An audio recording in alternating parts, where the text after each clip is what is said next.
So I'm going to adjust the garden plan just a little bit. I've got a few leeks growing here. They're nowhere near big enough to mature, but I have other plans for this bed. So I'm going to move the leeks over here where the potatoes are. You can see some of them suffered some damage from the last little cold spell. And there is a very naughty garden dog here. Hey, Bear. Bear, Bear. You want to tell him about how you eat my potting soil? Huh? No? Okay. Some of my tomatoes survived, but I also received some free ones from volunteering at a garden with the Master Gardener program over the weekend. So the mystery tomatoes might go where the San Marizanos were supposed to be. And I don't want to put my peppers in here because my kale is still going strong. And I kind of need these things in the ground. I take better care of them once they're in the ground than I do as in little tiny pots. I need to eat more salad. Look at that beautiful lettuce. The stuff in the green stock is still puny and sad, as is my peas now. I think once again I'm not going to get peas. This time not because of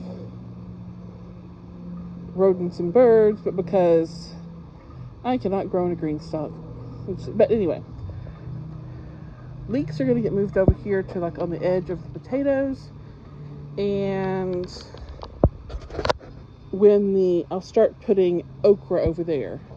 So I'll do my first round of okra, and then when the garlic comes out, I'll put another round of okra. And here I've got some other things in the nightshade family that I want to go in. I've got a couple of eggplants. One of them had originally been intended for the green stalk, but I'm giving up on that.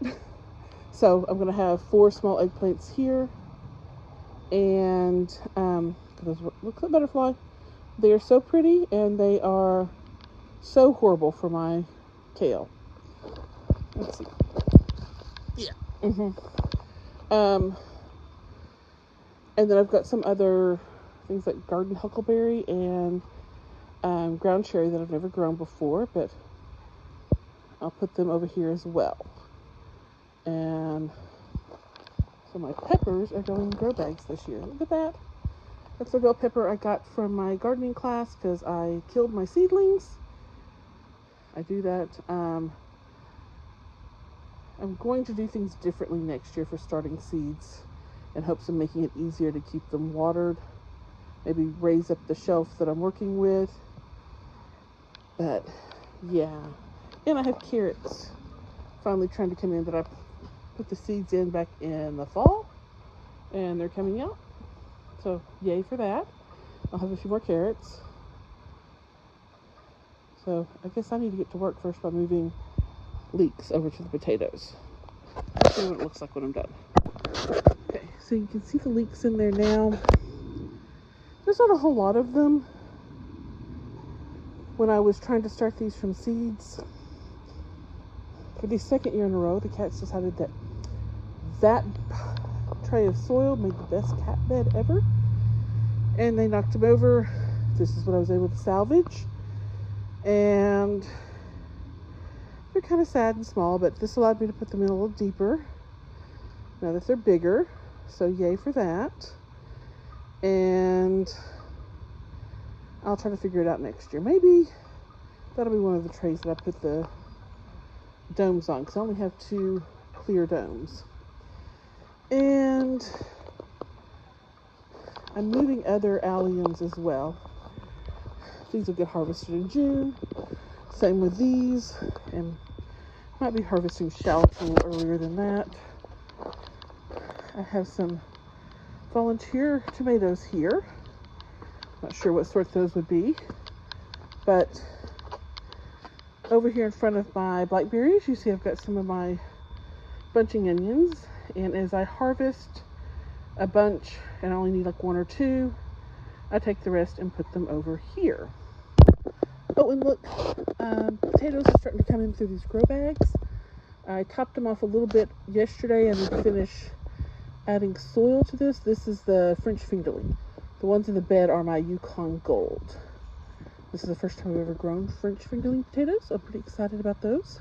And as I'm starting to fill in pots over here around the chimenea, that's the other bunching onions are the ones I actually used. I saved the root ends and stuck them back in the ground, or in the pot. On the other side of the chimenea here, I have my onion chives. And then over here in this bed is where the bunching onions currently are, and they're being moved, as well as my garlic chives. I'm going to have to rethink where those go as well, because I want these central beds to all be annual so that I can more effectively rotate crops. Also, you might want to note that I am slowly transitioning to pine straw for a mulch. I have used it in the past, but it was some that I had picked up myself, and it was free. This is some I actually purchased, because even the pre-bag chopped wheat straw is putting on little bits of wheatgrass, and I'm having to weed. So, yeah. Hopefully the pine needles will be more effective. But yeah, I think that covers all my shallots, alliums for the day. But I have that one leek that I'm probably going to harvest this week, and garlic, elephant garlic and onions, shallots, right there, okay. And then I've got my one naughty onion trying to bloom. That is a purple onion, so I'm probably going to harvest that and put it into like a pasta salad this week. It is hot enough to start having pasta salad. Oh my gosh, last week this time it was freezing temperatures that killed off tomatoes, and then now we're looking at temperatures in the 90s, which, by the way, tomatoes are not going to pollinate if it is consistently in the 90s. The weather this year is extra crazy, but there we are for now. There will be lots of planting this week. If you're interested to check back later